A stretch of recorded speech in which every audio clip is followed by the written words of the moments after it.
2 Kings, 2 Samuel, chapter 15. After this, Absalom prepared a chariot and horses for himself, and 50 men to run before him. Absalom rose up early and stood beside the way of the gate.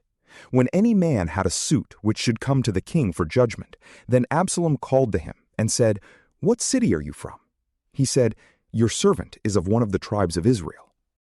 Absalom said to him, "Behold, your matters are good and right, but there is no man deputized by the king to hear you." Absalom said moreover, "Oh, that I were made judge in the land, that every man who has any suit or cause might come to me, and I would do him justice." It was so that when any man came near to bow down to him, he stretched out his hand, took hold of him, and kissed him. Absalom did this sort of thing to all Israel who came to the king for judgment. So Absalom stole the hearts of the men of Israel. At the end of 40 years, Absalom said to the king, "Please let me go and pay my vow, which I have vowed to the Lord, in Hebron. For your servant vowed a vow while I stayed at Geshur in Syria, saying, 'If the Lord shall indeed bring me again to Jerusalem, then I will serve the Lord.'" The king said to him, "Go in peace." So he arose and went to Hebron.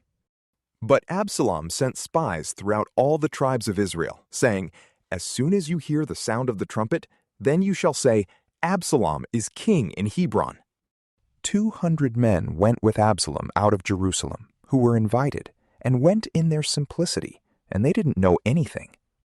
Absalom sent for Ahithophel the Gilonite, David's counselor, from his city, even from Gilo, while he was offering the sacrifices. The conspiracy was strong, for the people increased continually with Absalom. A messenger came to David, saying, "The hearts of the men of Israel are after Absalom." David said to all his servants who were with him at Jerusalem, "Arise, let's flee, or else none of us will escape from Absalom. Hurry to depart, lest he overtake us quickly and bring down evil on us and strike the city with the edge of the sword." The king's servants said to the king, "Behold, your servants are ready to do whatever my lord the king chooses." The king went out, and all his household after him. The king left 10 women, who were concubines, to keep the house. The king went out, and all the people after him, and they stayed in Beth-Merhak. All his servants passed on beside him, and all the Cherethites, and all the Pelethites, and all the Gittites, 600 men who came after him from Gath, passed on before the king. Then the king said to Ittai the Gittite, "Why do you also go with us? Return and stay with the king, for you are a foreigner and also an exile. Return to your own place. Whereas you came but yesterday, should I today make you go up and down with us, since I go where I may? Return and take back your brothers. Mercy and truth be with you." Ittai answered the king and said, "As the Lord lives, and as my lord the king lives, surely in what place my lord the king is, whether for death or for life, your servant will be there also." David said to Ittai, "Go and pass over." Ittai the Gittite passed over, and all his men, and all the little ones who were with him. All the country wept with a loud voice, and all the people passed over. The king also himself passed over the brook Kidron, and all the people passed over toward the way of the wilderness. Behold, Zadok also came, and all the Levites with him, bearing the ark of the covenant of God, and they set down God's ark, and Abiathar went up until all the people finished passing out of the city. The king said to Zadok, "Carry God's ark back into the city.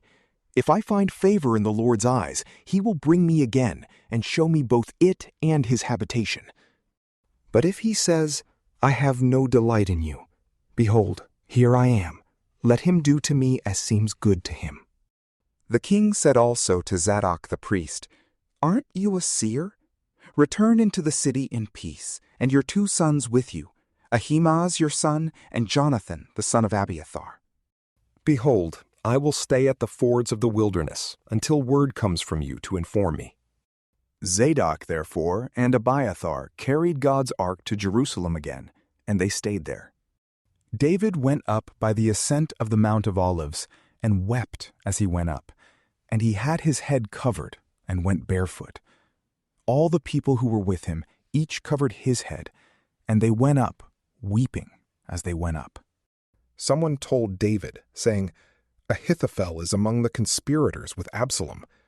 David said, "Lord, please turn the counsel of Ahithophel into foolishness." When David had come to the top, where God was worshipped, behold, Hushai the Archite came to meet him, with his tunic torn and earth on his head.